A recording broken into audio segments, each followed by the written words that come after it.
Hello everybody, this is Johns Hopkins with Baltimore Heritage, and we're back with another of our 5-Minute Histories videos. And if you're following along real time, more or less, you know we are quickly heading into the July 4th holiday. I'm down here at the Inner Harbor, and in just a day or two it is going to be packed with throngs of people celebrating the 4th and watching fireworks overhead. That got us at Baltimore Heritage wondering, when did we in Baltimore start celebrating July 4th, and has it always included fireworks? A little bit of a spoiler alert that we in the city that gave birth to the national anthem have not always been the most robust of July 4th celebrants, but we'll get to that. Let's start with the nation's first July 4th celebrations. Those happened just 1 year after we declared independence from Great Britain. So July 4th, 1777, the folks in Philadelphia and Boston celebrated. That was a little presumptuous. We had declared independence, but we were at war and victory was all but certain, but celebrate they did with parades and fireworks. So fireworks have been with us from the very beginning. Even back then, fireworks had been around for quite a while. As a somewhat aside, they got going about the year 1000 AD in China, where professional pyrotechnicians would put on displays that would feature various colors and sequences and different kinds of booms. By about 1300, folks in Europe had learned how to make fireworks, and by the 1700s, a lot of countries, cities in a lot of countries were celebrating. In 1749, for example, George Handel wrote the famous Royal Fireworks music that we can still hear today, and the English by that time had been celebrating Guy Fawkes Day, ironically with fireworks, since Guy Fawkes Day celebrates the foiling of Guy Fawkes trying to blow up King James I in 1605. But back to America on July 4th.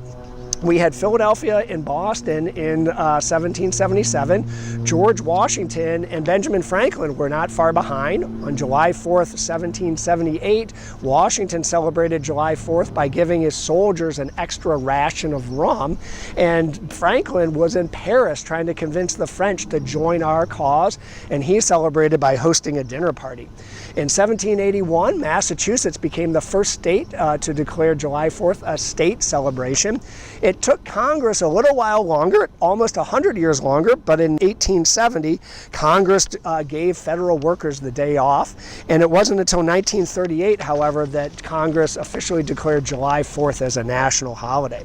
So what was going on in Baltimore all this time? Well, for many, not enough. Here's what one writer wrote into the Baltimore Sun in 1838. He writes, "Can it be possible that a community like this, known for their patriotism, their daring deeds during the whole revolution, should now sink into apathy and so far forget the memorable 4th that not even a gun was fired nor a bell rung to usher in a day which gave birth to a nation?"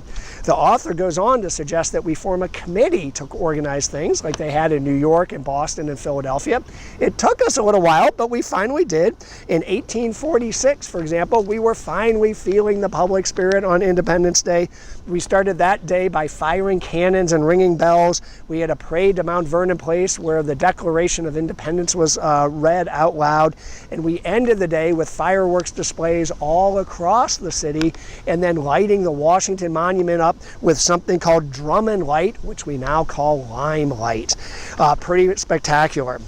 That was 1846. 2 years later, on July 4th, as the cornerstone of the Washington Monument in Washington, D.C. was being laid, July 4th, 1848, we were really rolling in the spirit, so much so that we had junior artillery units setting up their own fireworks displays, including over in East Baltimore on Asquith Street. Our early days, we had celebrations really all over the city. Patterson Park, Federal Hill, Memorial Stadium had wonderful fireworks displays after baseball games on July 4th. But in the 1880s, we started incorporating the Inner Harbor with our displays. In 1883, for example, we had a wonderful celebration. A reenactor of Lord Baltimore sailed from Fort McHenry over to Brown's Wharf in Fells Point to start a fireworks display that was lit off from barges that were anchored off of Locust Point and Canton. The fireworks included a powerful array of things, including Roman candles, bombs, rockets, and something that I don't know what it is called Greek fire, which I think had to be about as dangerous as you can get. Somewhere along the way, our lackluster celebrating turned into maybe over-jubilant celebrating, and there were many, many injuries, hundreds of injuries each year in Baltimore and around Maryland.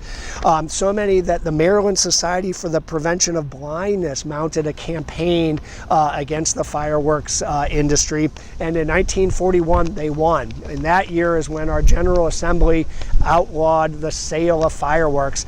That same year, the number of injuries went from more than 300 down to fewer than 12. They called these safe and sane celebrations, and I think that's what they were.